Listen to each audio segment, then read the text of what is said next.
अस्सलाम वालेकुम नाज़रीन, गड़ी खुदा बख्श से लाड़काना से समर अब्बास आपकी खिदमत में हाजिर है। पाकिस्तान पीपल्स पार्टी का जलसा, बड़ा जलसा यहाँ पर हो रहा है आज। और मेरे हिसाब में जो जलसे मैंने अटेंड किए, गुजरावाला का, कराची का और लाहौर का जलसा सबने देखा, उनमें सबसे बड़ा जलसा मेरी नज़र में पीडीएम का ये है। ये आप सामने देख सकते हैं कितना बड़ा क्राउड है और सामने मज़ार आपको नज़र आ रहे हैं, फुल जैम पैक। ये बहुत बड़ा ग्राउंड है और यहाँ की ख़ास चीज़ ये है जो मैं देख रहा हूँ कि लोग जुड़ के खड़े, कुर्सियाँ यहाँ पर नहीं लगी, लोग जुड़ के खड़े, तो इसलिए कम जगह पर ज़्यादा लोग आ रहे हैं।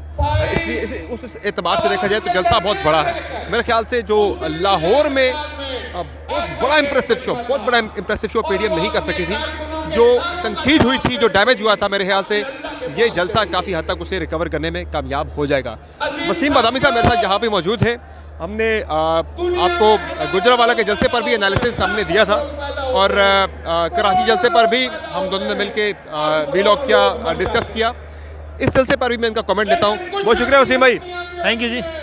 कैसे देख रहे हैं जलसे को? क्या हुकूमत को घबराना चाहिए आज थोड़ा बहुत?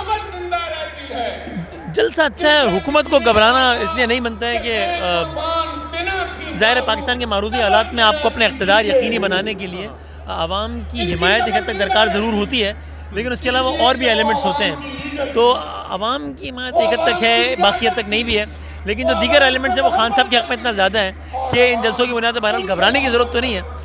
लेकिन जलसा बहरहाल एक अच्छा जलसा है। और ज़ाहिर आप पिछले जलसों का भी हवाला दे रहे थे, वो जलसे 11 जमातों के मुश्तरका जलसा थे, 10 जमातों के। ये बहरहाल यहाँ पर पीडीएम की सिर्फ क़यादत सिम्बॉलिकली आई है। आवाम कहते हैं कि प्योरली पाकिस्तान पीपल्स पार्टी का जलसा है। और फिर इस जलसे में 27 दिसंबर बहुत सालों से आते रहे, 2007 से लेकर 2020 तक मैं, मेरा ख्याल है 8-9 साल यहाँ पर आ चुका हूँ मिला के। तो ये 27 दिसंबर का दिन जो एक इवेंट होता है, तो यहाँ पर जलसे में सिर्फ उतने ही लोग नहीं आते जितने आपको यहाँ नज़र आ रहे हैं, बल्कि ग्रुप्स हैं, ग्रोह हैं लोगों के जो सुबह से आते रहते हैं और फातिहा पढ़ के जाते रहते हैं। तो ये क्राउड असल में इस क्राउड से भी ज़्यादा है जो कि हमें इस वक्त नज़र आ रहा है। यानी कि मेरी नज़र में जो मेरी कैलकुलेशन है, अब तक पीडीएम ने जितने जलसे किए हैं उनमें मेरे हिसाब में ये सबसे बड़ा जलसा है। आपको क्या लग रहा है? मैं कह सकता हूँ गुजरावाला से तो बड़ा है जलसा, ये कराची का जलसा एक अच्छा जलसा था, लेकिन बहरहाल मुझे इस जलसे में शिरकत उससे बेहतर लगती है। और आपको इस जलसे में कहीं भी आपको वो पैचेस या वो गैप्स नज़र नहीं आते। जलसा का जितना हिस्सा है जो जलसे के लिए मखसूस किया गया, वहाँ आपको आवाम की तरह नज़र आती है। तो कह सकते हैं कि पीडीएम का या सबसे बड़ा या बड़ा जलसों में टॉप 2 जलसों में ज़रूर एक है। इंटरेस्टिंग चीज़ ये है कि ये सिर्फ एक पार्टी ने, सिर्फ पॉलिटिकल पार्टी के वर्कर हैं, पॉलिटिकल पार्टी के लोग हैं, पीपल्स पार्टी के लोग हैं, किसी और जमात के कारकुन नहीं है। बाकी वो क़यादत जिस तरह बात आपने की कि सिर्फ स्टेज पर है, नीचे कारकुनान प्योरली सिर्फ पाकिस्तान पीपल्स पार्टी के हैं। इससे मेरे ख्याल से ये भी एक चीज़ आ रही है कि जब ज़्यादा जमातों का जलसा होता है तो थोड़ा बहुत एक दूसरे पर रिलाई भी तो नहीं करती रहती कि यार ये ले आएगा बंदे, वो ले आएगा, उस वजह से बंदे सही भर नहीं पाते।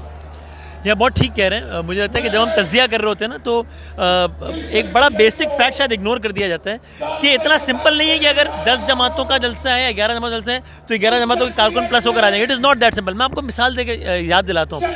लाहौर में जलसा था और उस वक्त जलसा था जब इमरान खान बड़े बड़े जलसे करते थे। उस वक्त जलसा था जब ताहिरुल कादरी बड़े बड़े आदमी जमा करते थे। ऐसे माहौल में लाहौर में ताहिरुल कादरी साहब ने जलसा होस्ट किया। उस जलसे में इमरान खान भी है और आसिफ अली जरदारी भी है। हालिया तारीख में पहली मरतबा हुआ कि एक ही स्टेज पर दोनों है। और वो जलसा इमरान खान की भी किसी भी जलसे से ज़्यादा फ्लॉप जलसा था, सबसे फ्लॉप जलसा था, सबसे फ्लॉप जलसा था। अब कोई कहे कि यार तो 3 जमातों का जलसा तो इतना flop. So it is not that simple कि 1+1+1 ऐसा नहीं होता कि जनाब 10 जमातों का जलसा है। तो ये मेरा ख्याल एक बड़ा बेसिक बात है जो कि तज़िया करते हुए इग्नोर कर दी जाती है, बड़ा ओवर सिंप्लीफाई कर दिया जाता है कि जनाब 10 जमातें भी इतने आदमी नहीं ला सकी। वो होता है जो आप कह रहे हैं कि लोग रिलाय करते हैं, एक जमात में ही बंदे लाने होते हैं ज़्यादा। लेकिन अब आते हैं थोड़ा पॉलिटिकल साइड पे। चले, जलसे को तो हमने डिस्कस कर लिया। ये सारी जमातें हमें एक स्टेज पे तो नज़र आ रही हैं, क्या एक पेज पर भी है इस्तीफ़ों के मामले पर? असल तो हुकूमत गिराना है ना, एक स्टेज पे होना काफ़ी नहीं है, तो उसके लिए इस्तीफ़ों के मामले पर एक पेज पे होना भी उतना ही ज़रूरी है। कतई नहीं है, इस्तीफे के मामले में कतई एक पेज पर नहीं है। और ख़ास तौर पर जिस जमात के होम ग्राउंड में हम इस वक्त खड़े हैं, जिनके जरदारी साहब यहाँ पे स्पीच के लिए आ रहे हैं और बहुत टाइम बाद इस तरह खिताब करेंगे, तो पीपल्स पार्टी की बहुत वाज़ेह तौर पर इस्तीफ़ों के हवाले से राय मुख्तलिफ है।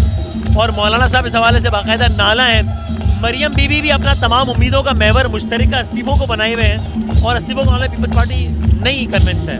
मुझे नून लीग का भी लग रहा है कि नून लीग भी इस्तीफ़े नहीं आएगी। सिर्फ मौलाना फजलुर रहमान साहब बहुत फोर्स कर रहे हैं कि देखिए 3 जमातें बड़ी हैं, हर जमात के अपने अपने स्टेक्स हैं, स्टेक्स अलग अलग है ना। मौलाना बिल्कुल सिस्टम से बाहर बैठे हैं, नून के पास कोई भी गवर्नमेंट नहीं है, पीपल्स पार्टी के पास गवर्नमेंट भी है, सेनेट में 10 नशिस्तें भी आ रही हैं, वो सेकंड लार्जेस्ट पार्टी बनने जा रही है सेनेट के अंदर।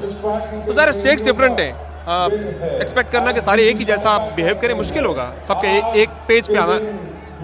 बिल्कुल ऐसा ही। एक तो देखिए बहरहाल आसिफ जरदारी साहब को जो कहते हैं कि जनाब वो डील मास्टर हैं, वो सही वक्त पे सही काट, वो नवाज शरीफ साहब और मरियम बीबी की तरह उस एक्सट्रीम पर हरगिज़ भी नहीं जा रहे और हिस्टोरिकली पीपल्स पार्टी नहीं गई है। याद रखिए 79 में बेनज़ीर साहबा के वालिद को फांसी चढ़ाते हैं, जुल्फ़िकार भुट्टो साहब को ज़िया फांसी चढ़ाते हैं। 86 में जब बीबी वापस आती है 10 अप्रैल 86, तब भी वो वोट ऑन इस्तेमाल नहीं करती फौज के खिलाफ। तो पीपल्स पार्टी का बिहेवियर बहरहाल मुख्तलिफ रहा है। फिर जाहिर है पीपल्स पार्टी की हमेशा से ओपिनियन रही है कि बाइकआउट नहीं करना चाहिए, एब्सटेन नहीं करना चाहिए।